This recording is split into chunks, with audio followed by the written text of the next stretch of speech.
Hello and welcome to the pod. I'm Nathan Fink. I'm Jasmine Torres Allen, and this is New Hampshire Family Now, a show about building family in the Granite State. Today in the podcast, we're joined by co-host Jasmine Torres Allen, who learns us something new, and later child welfare systems changemaker Dr. Amelia Franck Meyer discusses an Unsystem in support of families everywhere. New Hampshire Family Now is brought to you by the New Hampshire Charitable Foundation. Since 1962, the Charitable Foundation has worked hand in hand with generous and visionary citizens to maximize the power of giving and support, collaborate, and lead innovative initiatives. Initiatives like New Hampshire Tomorrow, which is focused on making sure children and families have access to education, healthcare, and career pathways to ensure every family member thrives. To learn more about New Hampshire Charitable Foundation and all their initiatives, go to www.nhcf.org.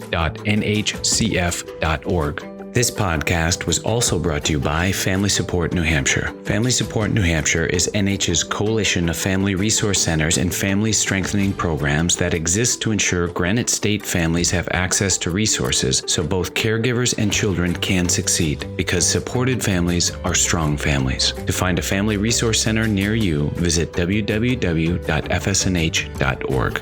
Hello and welcome to the podcast. Today I am beyond excited to introduce the new co-host of New Hampshire Family Now, Jasmine Torres Allen of NHPBS fame. And of course, Jasmine learned something. Jasmine, are you sure about this? Yeah. I'm so fascinated by your journey and how you got here. Because in my 30s, I started to understand certain things. I wish I had this mindset earlier, but I didn't. All the time. I think about that to myself all the time. I was like, if I had had just one person who had said, you could do this for a living, you know what I mean? That's a possibility. Then I probably would have shifted a long time ago. Right. And I didn't have that chance. Instead, I was like, all right, I'm just going to do what my parents told me to do and take that track. And I did. And then when I get to a point where I was like, this is just not fulfilling for me. And then I was like, I gotta do something. I gotta make a jump. And I did. I jumped into the nonprofit world. And that's when I started doing real community work. And I was like, and I really enjoyed it. And so you had me at Katrina and the Waves. I mean, I always think too, part of this is really solipsistic.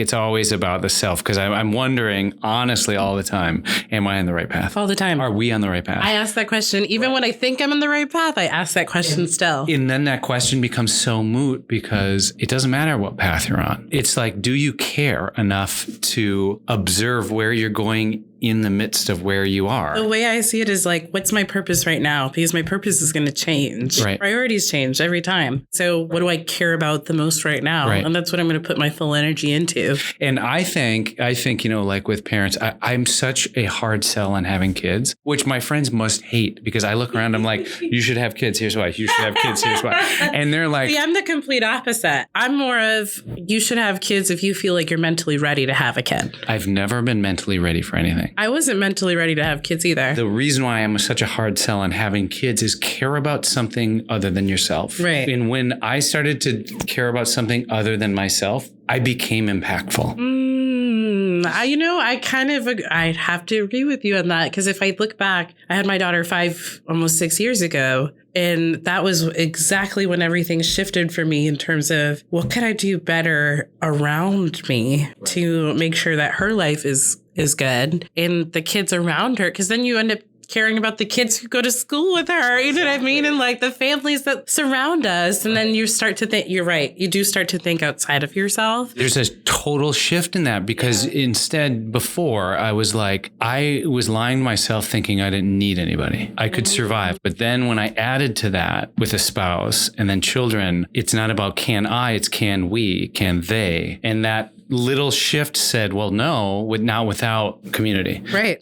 But anyway, we got to start this podcast. I'm so glad you're here. And I want to know, obviously, what are you working on in the family? What are you learning currently? Okay. So something that I learned this week is, some parents don't know how to play with their kids. There's a lot of young parents who are like, I don't exactly know how to play with toys or have imagination and create scenarios. And so I was like, oh my gosh. And I thought about it for myself too. I was like, I know how to play with my kids, but I don't exactly know how to create imaginary scenarios and things like that. And it was just something that I realized I was like, you have to tap into your inner like kid to be able to be in that mindset. And so I was looking into like the science of it all. And I learned that like play is the best way to decrease stress and anxiety in your kids, especially when they're having a tough moment. So wait a minute. Now this means then that you realize, and I don't really think in right and wrong terms, but this means you realize you were doing it wrong. Right. I would say when I was playing with my kids and, my daughter was like, let's play dolls and,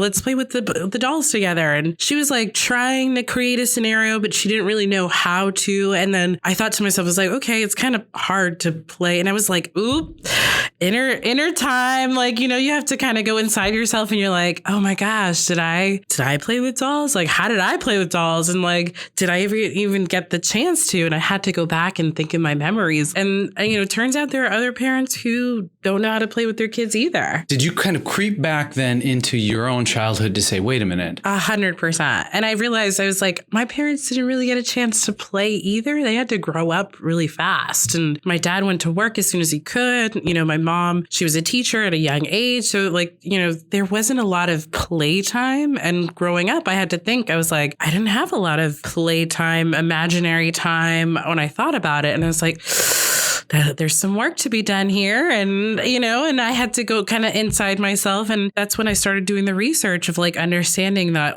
playing with your kids, especially you as a parent or as a caregiver, how important it is to play with them because it helps build those bonds with them. Right. If you can create and be imaginative with them alongside them, it's much easier for them to feel open with telling you things. It's much easier for them to explain to you that they might feel anxiety or worry about something. And sometimes you can figure out what your kids know through play. You know what I mean? You can watch them play out scenarios that they've had throughout their day or, language that they might have picked up that you're probably like, oh no, I should probably not say that. But play is so important because it helps them process their day. Yeah. Even as an adult, how do I process my day? You know what I mean? It kind of brought me back to like, what do I do to process my emotions when I have a tough day, when I have a, tough interaction? And I realized I was like, oh no, I'm not doing anything. And, and so it was one of those things where I was like, what do I do now? Okay. So we learn how to play, which means we have to kind of unlearn the structures of our own adult governance of the world. Right. Like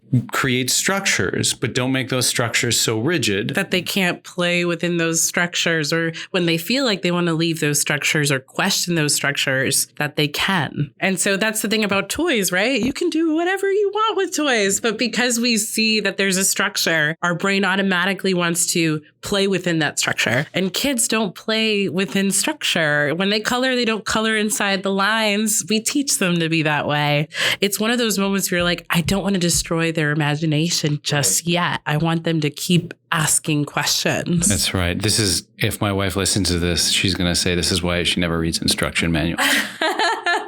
Yeah. But I think this is interesting because I had heard, and this is a while ago and poorly recalled, but that if you give a child a toy and give them no instruction, they will inevitably not only figure out how to use it, quote unquote, correctly, but they'll also return an exponential amount of ways to play with it. Yes. And all the different ways that you probably would not have thought of how to use that toy. And I would say even then they might even break the toy. And so for us, we're like, oh no, they broke that toy. But in reality, like they were figuring things out. What do we do as adults when we figure things out? We fail, we break things, right? And we learn from that. And so that's the same thing with kids. And there's a lot of like breaking a lot of those barriers of, oh, they made the mistake of breaking the toy. All right, what do we do from here? Do we freak out? The inner you is like, I just bought that toy. It was a lot of money. And then you think they only see it as that toy. That's the other part you kind of have to approach and kind of break through too, is like, they might break the toy.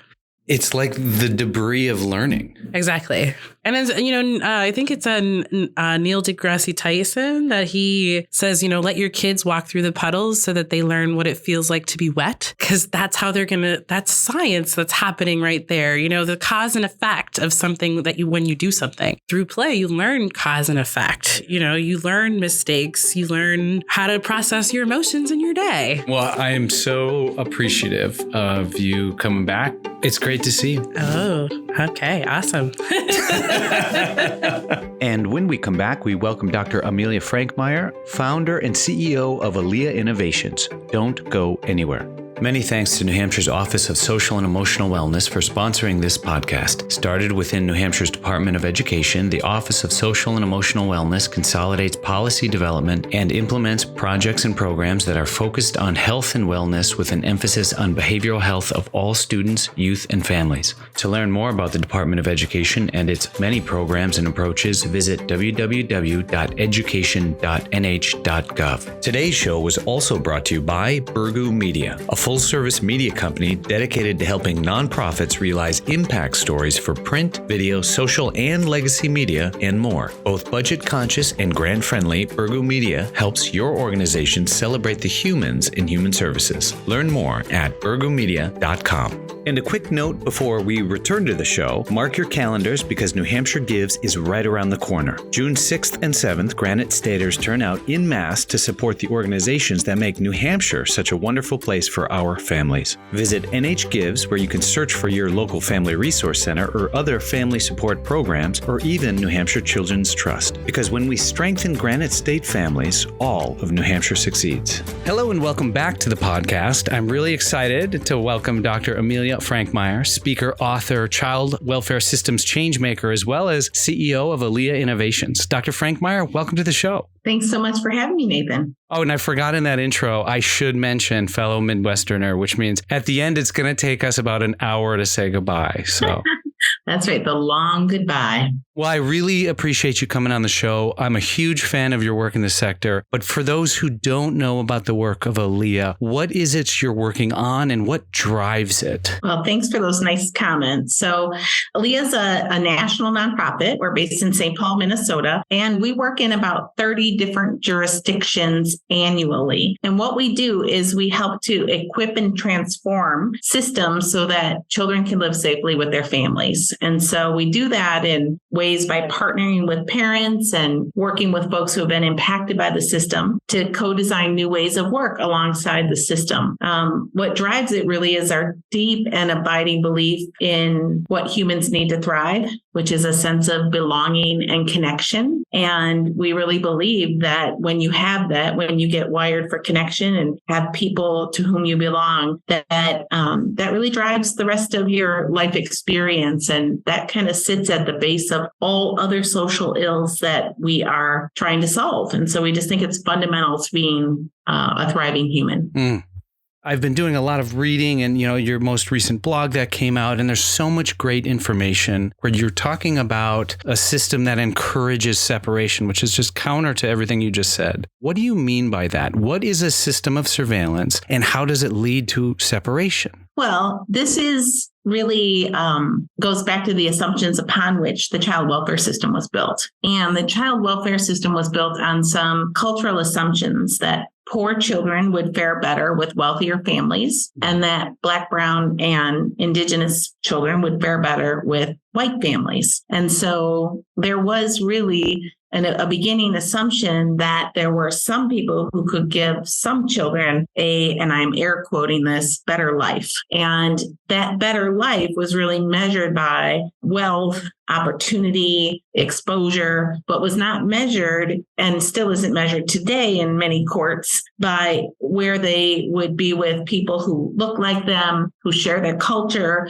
who could give them a sense of belonging and connection, people to whom they are related and who love them. And so better was defined quite differently. And what we've learned through the research really is that it is better to sleep on your grandmother's floor than in a princess bed in a stranger's home. And so that definition, based on the evidence and the research and so much lived experience and practice wisdom, has taught us that those definitions were off, those assumptions were off. There's also something else at play here, which is really around the disproportionality in our country and sort of this idea of where does surveillance come from? So you may have heard the child welfare system called the family policing system, or you mentioned that I have talked about, and many, many others, this idea of surveillance. And that has deep roots for us culturally as well. Black and brown and Native children are very disproportionately impacted and represented in our child welfare system in just about every measure. So they're called in more frequently. Their cases are substantiated for abuse and neglect more frequently. They stay longer. They have a less likelihood of being returned to their family. They have less access to mental health services, you name it. So there's an enormous amount of disproportionate impact on children and families and communities of color through child welfare. So this idea of policing and surveillance actually has historical roots in other places, and it's not really unique, frankly, to child welfare. Like you might know stories about other policing we've seen with Black, brown, and Native folks who they were supposed to be, and someone who felt thus empowered to take care of that and respond with a citizen's type arrest, or who might, make a call to the authorities. I was thinking in particular about, the African-American bird watcher in Central Park, and, a white woman called him in because she felt afraid, even though she was the one who had her dog off leash and he was just bird watching. So this is really ingrained in a lot of what we see in our society and has really historical roots back to the slave patrol. After slavery, white folks were kind of deputized as an extension of law enforcement to be able to watch, surveil, and report folks who weren't, quote unquote, where they were supposed to be, who could be returned back to slavery. And so this idea of mandated reportings, you are mandated to report that, you are surveilling, you are policing, is a structural vestige and artifact of our cultural history. And New Hampshire is a mandatory reporting state. So can you kind of trace then this surveillance to separation and how that actually occurs? Sure.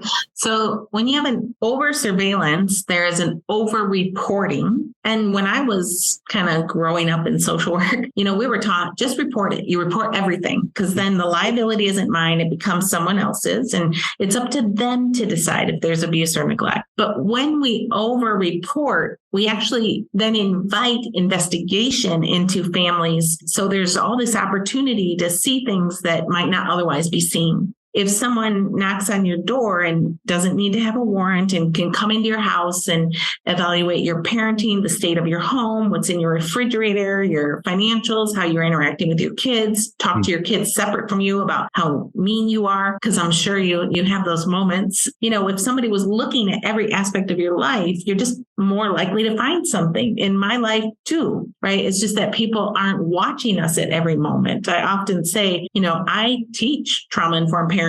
And if you videoed everything that I do, and some of that ended up on the internet, I would probably lose my job at some point. I'm not a perfect parent. Surprise, surprise. And my guess is nobody is. But if you have somebody watching your every move, you're just more likely to notice or note things that might be just frankly none of anybody's business. Or that if we surveilled everyone at that level, you too would have things that would be founded. Yeah, we have this. I had a home visitor not too long ago, and there's this deep reaction into essentially getting my house in order so not to be under kind of the watchful eye of a person who is really coming into the house to help me sort out some challenges. But our system, and you've recently written about this, our system, the resources, the roles, and the rules, right? They're all kind of then aligned, though, to be kind of counter change and keep things exactly where they are. Yeah, there's so much to say about that, about all, when systems kind of mature as child welfare is, everything, the rules, the roles, the funding line up to keep it the way it is. So if you think about things like, we're all about child and family well-being, well, whose job is that? Almost nobody's job in the system. Okay, and what funding stream supports child and family well-being? Zero. Our funding streams are built on the beginning assumptions, which is the rescue and removal of children. And so almost all funding is available after a child's been separated or removed. I mean, the Family First Prevention Service Act has some initial funding. It's very limited. It has to be really aligned with evidence-based practices that don't largely have roots in child welfare. And so, there is some movement in that way. But by and large, the big dollars, the billions and billions we spend are accessible upon separation or at risk of separation. It's not really to support families, to reinvest in families, to reunify families. It's largely available in the other. And when you think about our roles, I mean, I often go to systems where, we say the most important thing is helping parents to safely parent. And then I say, okay, now whose job is that? And I might get one or two hands in a whole system. And they say, I work with 25 or 40 parents at a time for 6 weeks. And I think, oh my goodness, this is a years long effort. You don't undo years of intergenerational trauma, generations of trauma in a 6 week or 8 week or 3 month even intervention. And so we just don't have the funding, the rules, and the resources to support keeping families together. It's really linked up towards surveilling, making an assessment or judgment, separating, and then I like to call coming into care like the Hotel California. You can check in, but you can never leave. Right. Everything about it is about services and keeping you in, not in helping you to leave.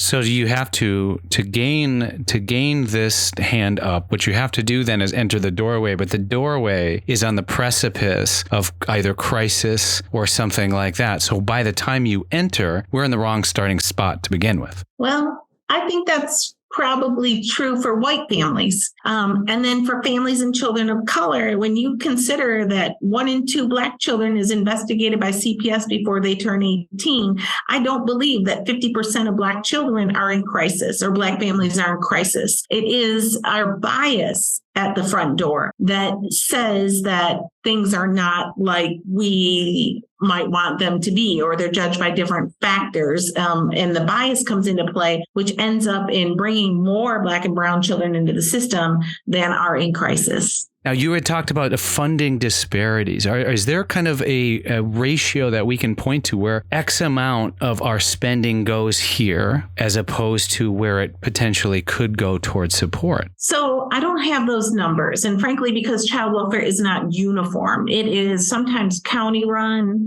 sometimes state run, sometimes state administered, county run. So there's a whole bunch of different mix of funding streams. We don't have a single funding stream in child welfare. It's a mix of federal, state, and county funding and different authority bases regionally, locally, and statewide. And so I don't know overall what that mix is. What I do know just by experience is it is nowhere near even close to even, because prevention, frankly, is a lot less expensive. And we spend billions of dollars on maintaining the foster care industrial complex that is a mix of bricks and mortar and people's positionality that is reliant upon bringing kids into the system, right? I used to have a board member who said this, and I'll say it, just know that I have not been able to let it leave my head. But she used to say, every system needs to eat. Be careful what yours eats.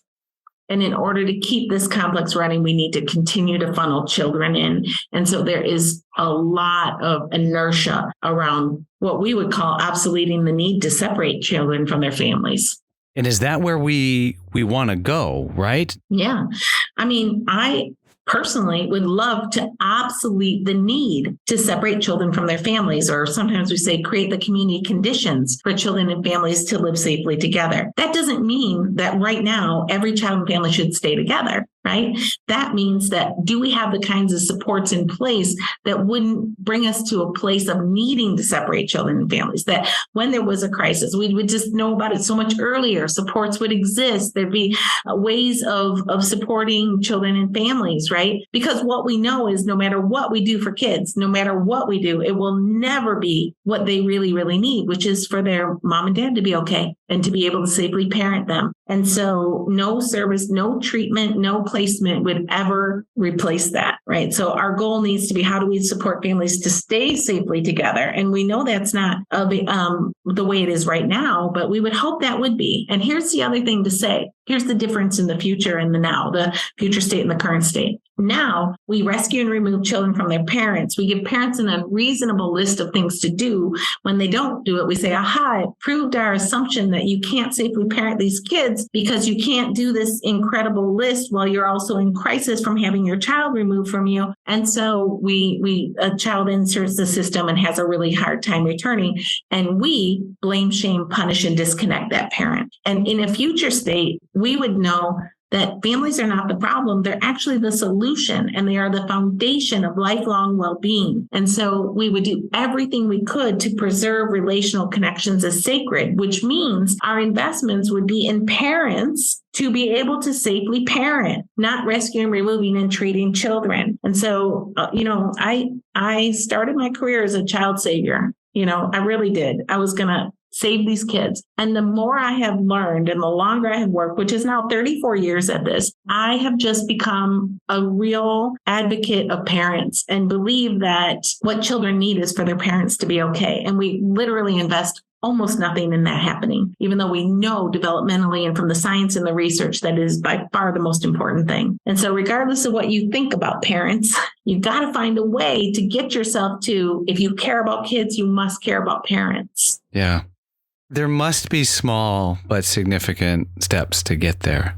Yeah, there are small and significant steps. I mean, one is really just our mindset around parents and the judgment we place there. Another is our mindset around the bias we have and our own internal work to work on bias against parents, bias against, persons and communities of color. Like that's all internal work that's got to be done. And those seem like small shifts, but they have major impacts when they're not in order. And so we often start by working with leaders and folks in systems to do that kind of introspection, to become more trusted partners with communities, to understand the harm that has been done, so that they're able to do the kind of, reconciliation that needs to happen to be able to move forward in some of these ways. Another mindset shift that I think is just vital to this is one toward healing and belonging and away from treatment and placement. That treatment and placement are not the solution. They actually re-traumatize children in irreparable ways. And so how do we connect them to people first and then services? Not just services are not going to, again, air quotes, cure these kids. It's connection and belonging that we all crave and need on a primal level. And when we have that, it changes things. And in a way that living with people unrelated and unknown to you cannot. Yeah, it's the power of meaningful relationships. Mm-hmm. Yeah. Now, is there some work you can point to recently that can help us illustrate some of these things that you're talking about? Yeah, I mean, we are really doing some amazing work in Wisconsin with a group of 17 African-American mamas who call themselves the Beehive because they're all queens. And they are working to co-design new ways of work alongside systems leaders. So they have developed what they call an idea book, which is what they envision for the future state of their community. What might they need? How might it look to have the community conditions that help families stay safely together? So the idea book is available for download there, and we're doing some presentations at conferences around the country, but that work has really landed in a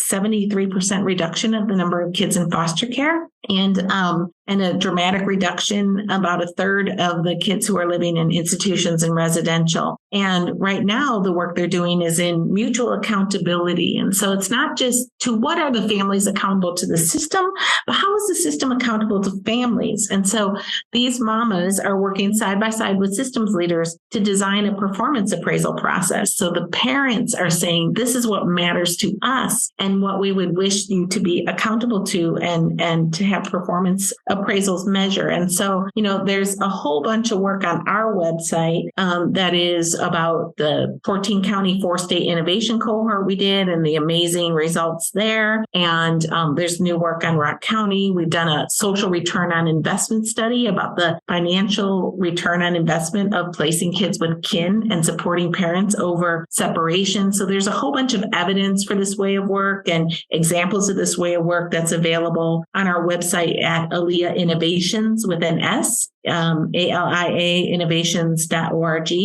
And all that's free for download. So you can take a look at some of that work there. And we call this kind of new way of work. We don't know what this new system will be called. Some people have called it Child and Family Wellbeing System or the Family First System or whatever, but we call it an Unsystem because we really don't believe we're actually trying to build a new parallel system. We're trying to unsystem. We're trying to unravel the system closer to the people impacted to get them the resources, services in their community. It's really community building so that we don't have the same kind of need for systemic intervention. Now, is there any kind of emerging research coming down the pike that gives us a little bit of an intersection point with this work where we can do something? Absolutely. I think some of the most exciting emerging evidence is around cash supports that are being given to families. And when you think about how much we spend to uphold the system that is re-traumatizing folks versus just directly putting cash supports in the hands of folks, our friends at Casey and at Chapin Hall, and we're doing some experimenting here and many others. It's coming quite quickly.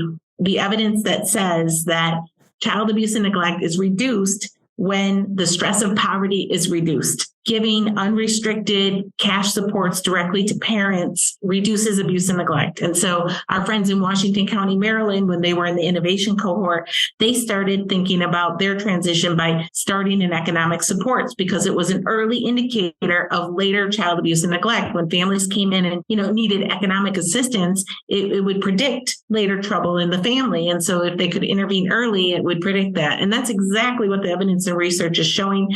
And I know we've got some cultural hurdles to get over around giving cash assistance, but the evidence says that it would save us not only a ton of money, but it would also save a ton of trauma intergenerationally for up to 7 generations forward is what the research says. This is something we need to be paying really close attention to because they're clear, compelling, and very exciting results around a cash assistance model. We are ready to get to the next place to support families so that they can stay safely together. And we're understanding the importance of that happening. So I think it's a wonderful time to be doing child welfare. And I think the next decade is going to change everything. Here in New Hampshire, we're working on trying to better understand that too with ROIs and investment and what we're calling the trestle funds from support from New Hampshire Charitable Foundation and just figuring out how we can lower that threshold and create support. So thank you for coming on. It's my pleasure.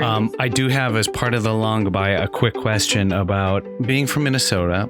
Do you like pickled fish? Well, I was born and raised outside Chicago, but I did not eat fish in Illinois or in Chicago, and certainly no pickled fish. Okay, what about if you were to have a sausage? What condiments would go on that sausage?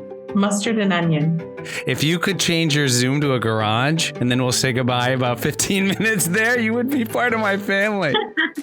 Many thanks to the Samuel P. Hunt Foundation for sponsoring this podcast. Established in 1951, Samuel P. Hunt Foundation is a Manchester-based, independent nonprofit that provides grants primarily for the arts, children and youth services, faith-based organizations, educational institutions, healthcare, and human services. This podcast was brought to you by Nixon Peabody, who delivers exceptional legal services for clients in the community by combining high performance, an entrepreneurial spirit, deep engagement, and an unwavering commitment to a culture of collaboration, diversity, and humanity.